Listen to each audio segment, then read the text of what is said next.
ये है राजस्थान की सबसे खूबसूरत झील, जिसे कहते हैं राजसमंद झील। ये झील राजस्थान के राजसमंद नगर के समीप स्थित है।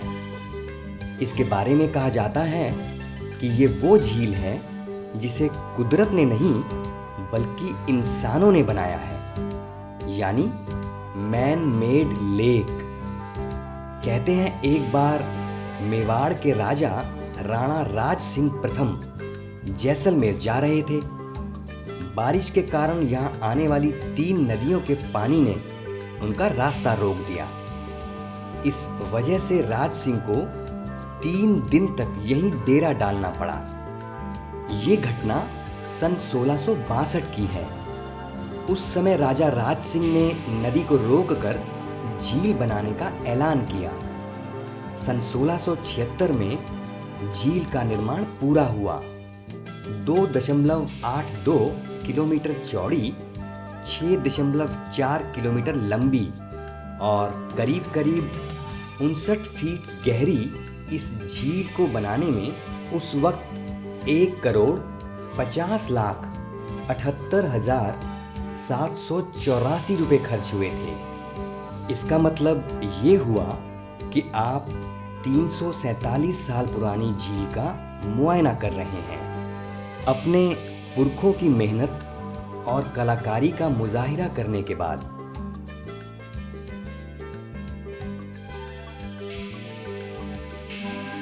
सफर जारी रखते हुए हमारा काफिला पहुंच गया पास के शहर नाथद्वारा। गजब का शहर है ये। मिट्टी की सौंधी महक से सराबोर नाथद्वारा में मिट्टी के बर्तनों की जो कलाकारी और कलाकार देखने को मिले, उन्होंने दिल जीत लिया। जिसमें किसी आकार को मिट्टी से बनाया जाता है। पहले अच्छी गुणवत्ता की मिट्टी को चुना जाता है। इस मिट्टी को पानी के साथ मिलाकर एक रेतीला मिश्रण बनाया जाता है। इस मिश्रण को कठोरता के साथ खड़ा किया जाता है ताकि इसका प्रयोग किया जा सके। एक चाक पर रखी गई एक विशेष तालिका पर मिट्टी का गोला रखा जाता है। यह गोला मिट्टी को विस्तारित करने के लिए उपयोग होता है।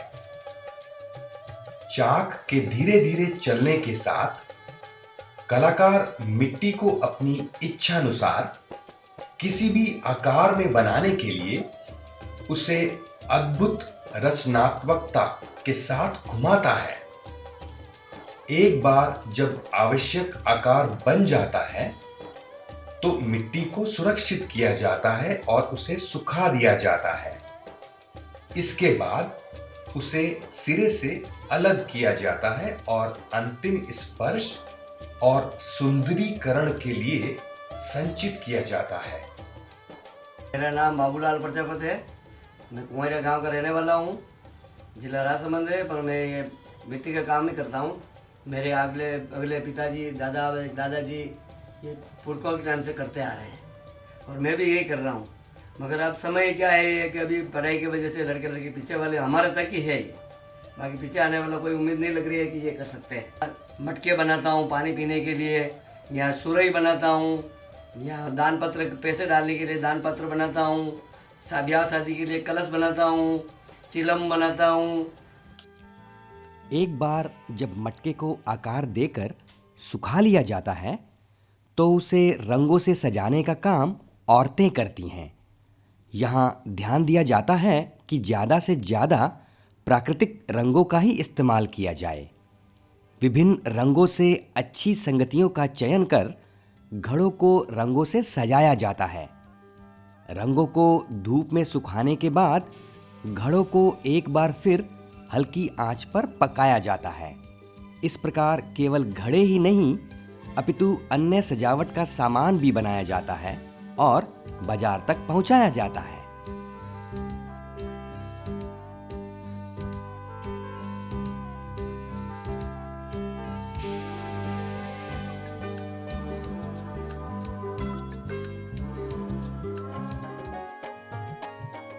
मिट्टी से मूर्ति बनाना एक साहसिक और स्वाभाविक प्रक्रिया है जो विभिन्न प्रकार के कलाकारों द्वारा की जाती है। यहाँ कुछ महत्वपूर्ण चरण हैं जो मिट्टी से मूर्ति बनाने की प्रक्रिया को समझाते हैं। पहला कदम होता है अच्छी गुणवत्ता की मिट्टी का चयन करना। इस मिट्टी को आवश्यकतानुसार गीला किया जाता है ताकि उसे आसानी से आकार दिया जा सके। एक बार जब मिट्टी को चुन लिया गया हो तो उसे आवश्यक आकार में बनाया जाता है। यह आकार विभिन्न उपकरणों का उपयोग करके दिया जाता है। मूर्ति को सुंदर बनाने के लिए कलाकार उसे विभिन्न छोटे बड़े उपकरणों का उपयोग करके ढालता है। इसमें छिद्रों को बनाना, गहराई देना और पैटर्न बनाना शामिल हो सकता है। मूर्ति को सुखाने के लिए उसे धीरे धीरे सूरज की धूप में सुखाया जाता है। यह स्थिर होने और खराब होने के लिए समय लेता है।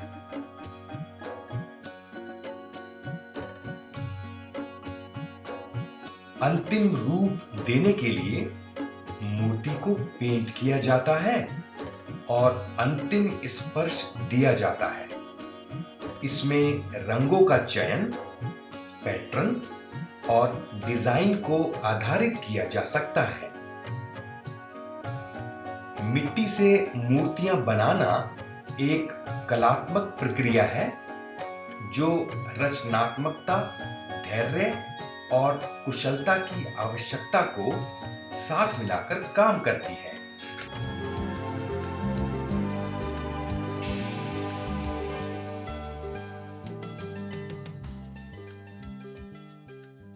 आप भी मानते हैं ना कि हम मनुष्यों की कल्पना शक्ति कितनी असीम होती है। कल्पनाओं की कोई थाह नहीं है। रंगों से सुशोभित ये दृश्य आपको शायद ही कहीं और देखने को मिले। नाथ द्वारा पेंटिंग एक पेंटिंग परंपरा और कला के स्कूल को संदर्भित करता है जो भारत के पश्चिमी राजस्थान के राजसमंद जिले में स्थित नाथद्वारा नगर में उत्पन्न हुआ। नाथद्वारा की पेंटिंगें विभिन्न उपशैलियों की होती हैं, जिसमें पिछवाई पेंटिंगें सबसे लोकप्रिय हैं।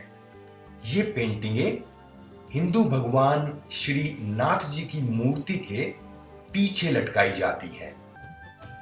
नाथद्वारा केवल अपने मंदिर के लिए ही प्रसिद्ध नहीं है, बल्कि 17वीं शताब्दी में श्री नाथ जी के साथ वहां पहुंचे पारंपरिक कलाकारों के छोटे समूह के लिए भी प्रसिद्ध है।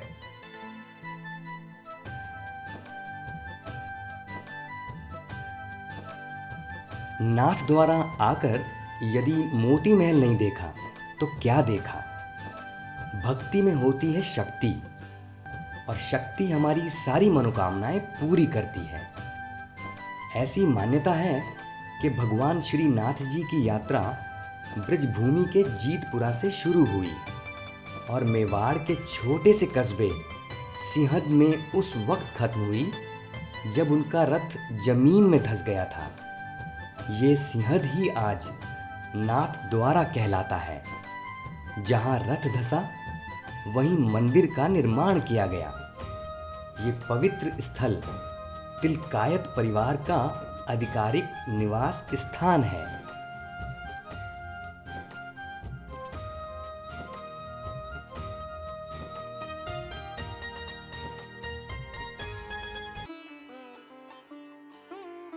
तीन 3000 टन वजनी और 369 फीट की ऊंची प्रतिमा स्थापित है।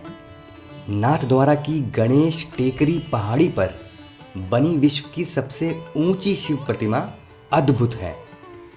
शिव ध्यान मुद्रा में यहाँ विराजमान है। राजस्थान के पिलानी निवासी मूर्तिकार नरेश कुमार ने भगवान शिव की विश्व की सबसे ऊंची मूर्ति मानेसर में तैयार की थी। मूर्तिकार का दावा है कि मूर्ति इतनी मजबूत है कि 2500 साल तक इसी तरह खड़ी रहेगी। मूर्ति के सामने आधुनिक लेज़र लाइट लगाई गई है। इससे रात के समय आसमान में इसके प्रतिबिंब बनेंगे। इस प्रतिमा में 30,000 टन पंचधातु का इस्तेमाल किया गया है। 19 इंजीनियर और 900 कारीगरों की मदद से तैयार ये शिव मूर्ति 20 किलोमीटर दूर से ही नजर आ जाती है। शिव मूर्ति के ठीक सामने नंदी की यह प्रतिमा प्रांगण से 25 फीट ऊंची और 37 फीट चौड़ी है और इसके निर्माण में करीब 300 करोड़ रुपए खर्च हुए। रंगीले राजस्थान में और भी बहुत कुछ है देखने के लिए, जो आप देखेंगे अगले एपिसोड में।